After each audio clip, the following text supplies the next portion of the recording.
दोस्तों, आज हम आपसे एक बार फिर से बातचीत करेंगे और बातचीत का विषय होगा एडीनियम का पौधा कि एडीनियम के पौधे को गीली मिट्टी क्यों नहीं पसंद है। हमेशा एडीनियम के पौधे सूखी मिट्टी में ही ज़्यादा अच्छे रहते हैं, ज़्यादा ग्रोथ उनकी सूखी मिट्टी में ही होती है। पानी ज़रूर चाहिए, लेकिन ऐसा पानी चाहिए कि जिसमें जिस पॉट में भी लगा हो उसमें ड्रेनेज की बहुत ही अच्छी व्यवस्था हो कि एक बार पानी से मिट्टी गीली हो, उसके बाद जल्दी से पानी उसमें से निकल जाए और जल्दी से जल्दी उसकी मिट्टी भुरभुरी सी रहे, तो एडीनियम के पौधे को ज़्यादा अच्छा लगता है। इस तरीके से एडीनियम के पौधे में कुल मिलाकर हम ये कह सकते हैं कि उसको भुरभुरी मिट्टी ही ज़्यादा पसंद है और उसी में उसकी ग्रोथ अच्छी होती है। आप देख सकते हैं दोस्तों, ये जो मिट्टी है ये काफ़ी सूखी हुई है, इसमें कीचड़ बिल्कुल नहीं होना चाहिए कि कीचड़ होने से एडीनियम के पौधे की ग्रोथ अच्छी नहीं हो पाती है। दोस्तों, अगर आप हमारे चैनल पे नए हैं तो आप इसे सब्सक्राइब करें, शेयर करें, लाइक करें अगर पसंद आए आपको, तथा बेल आइकन को भी प्रेस करें कि जिससे इसी प्रकार के हम जब वीडियो अगला अपलोड करें तो उसकी जानकारी सबसे पहले आप सभी लोगों को हो। तो दोस्तों, अब हम अपने इस वीडियो को स्टार्ट करते हैं कि एडीनियम को गीली मिट्टी क्यों नहीं पसंद है। तो दोस्तों, सबसे पहली बात, एडीनियम की ग्रोथ के लिए या एडीनियम के प्लांट के लिए हमें कैसी मिट्टी बनानी चाहिए। सबसे पहले तो हम आपको ये बताएंगे कि जिसमें लगभग 50% के आसपास इसको चाहिए रिवर सैंड। उसके बाद रिवर सैंड के अलावा इसमें राइस हस्क और थोड़ा सा बहुत हल्की मात्रा में गार्डन सॉइल, मुश्किल से 10% हम डाल सकते हैं गार्डन सॉइल, लेकिन ज़्यादातर अगर हम इसको रिवर सैंड इसमें रखें, वो भी मोटा वाला रिवर सैंड रखें तो ज़्यादा अच्छा होगा। फिर बोन मील थोड़ा बहुत मात्रा 2-4% हम कोकोपीट की भी डाल सकते हैं। इस तरीके से नीम की सूखी हुई पत्तियाँ, राइस हस्क, इन सब चीज़ों को मिलाकर एक मिश्रण तैयार किया जाता है और मिश्रण ऐसा होना चाहिए कि जिसमें पानी बहुत ज़्यादा देर तक रुके ना।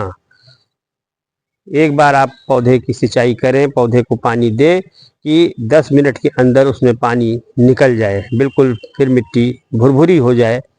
और ये सब चीज़ें जब आप डालेंगे तो आपकी मिट्टी वैसे भी भुरभुरी रहेगी और आपके पौधे की ग्रोथ बहुत ही अच्छी होगी। अब दोस्तों, ये जो पौधा होता है ये ज़्यादातर गर्म प्रदेशों में बहुत ही अच्छी तरीके से डेवलप करता है, बहुत ही अच्छी ग्रोथ इसकी। जहाँ पे गर्मी बहुत ही ज़्यादा होती है वहाँ पे इसकी ग्रोथ बहुत ही अच्छी होती है।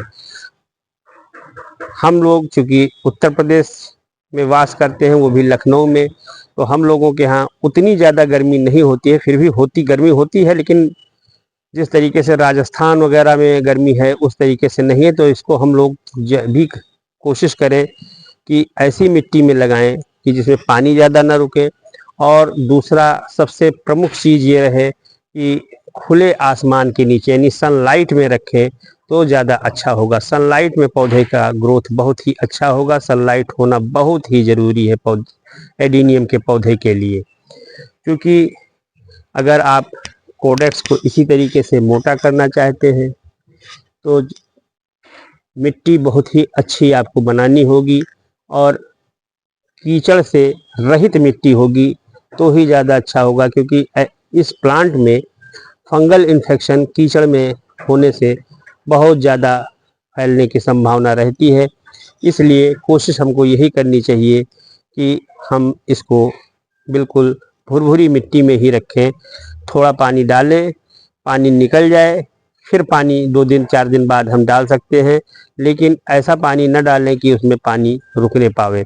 फिर इसके पॉट का चयन जो भी हम करें वो भी बहुत ही अच्छी तरीके से, बहुत ज़्यादा गहरे पॉट की आवश्यकता नहीं है, 10 इंच या 15 इंच के गमले की आवश्यकता नहीं है। इसके लिए ज़्यादा से ज़्यादा 4 या 5 इंच का शैलो पॉट हो तो वो बहुत ही अच्छा होता है। शैलो पॉट में कोडेक्स आपको इसी तरीके से बन करके तैयार होंगे। आप ये देखें कि कोडेक्स इसका कितना अच्छा दिखाई दे रहा है। इसका भी दोनों तीनों प्लांट जो चारों लगे हुए हैं सब के कोडेक्स इसी तरीके के पॉट में लगे हुए हैं, इसलिए इसमें कोडेक्स बहुत ही मोटे हो गए हैं।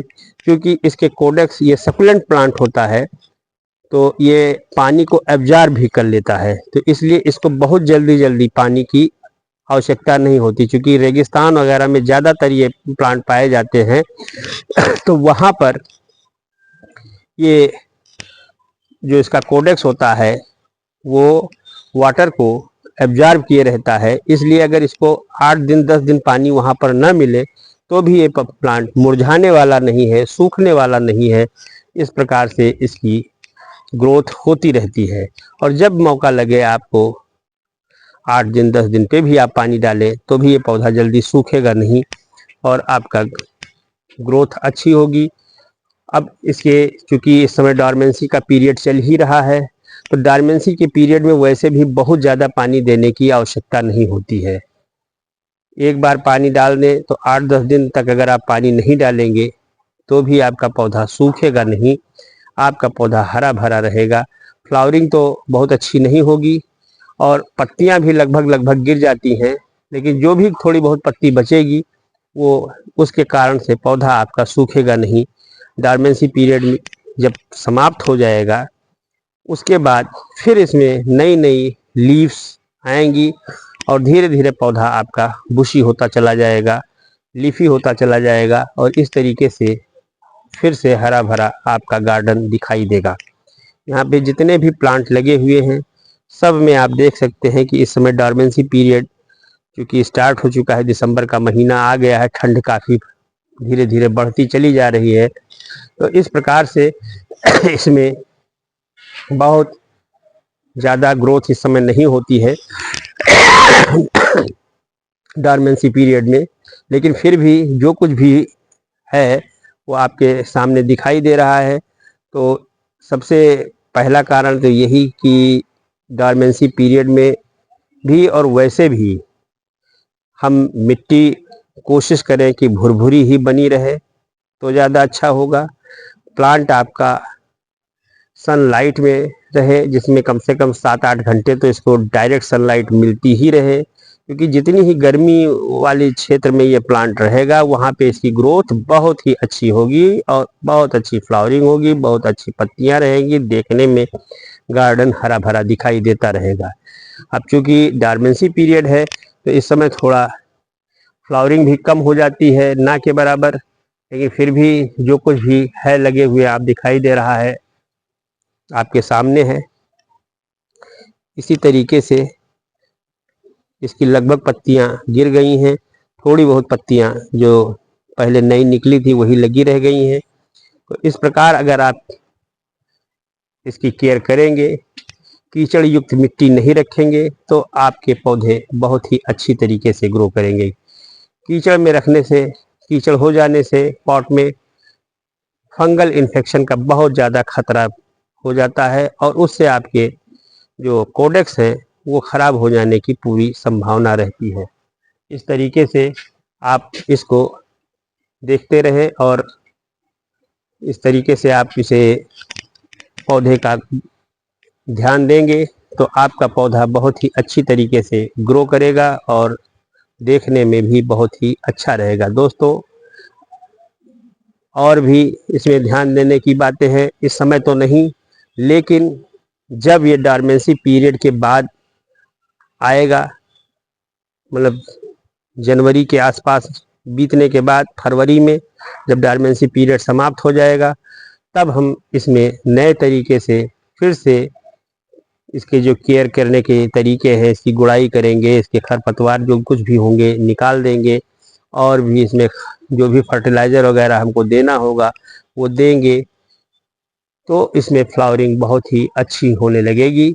दोस्तों, आज के वीडियो में इतना ही। अगर आपको हमारा ये वीडियो पसंद आया हो तो आप इसे लाइक करें, शेयर करें तथा हमारे चैनल को सब्सक्राइब करें। धन्यवाद।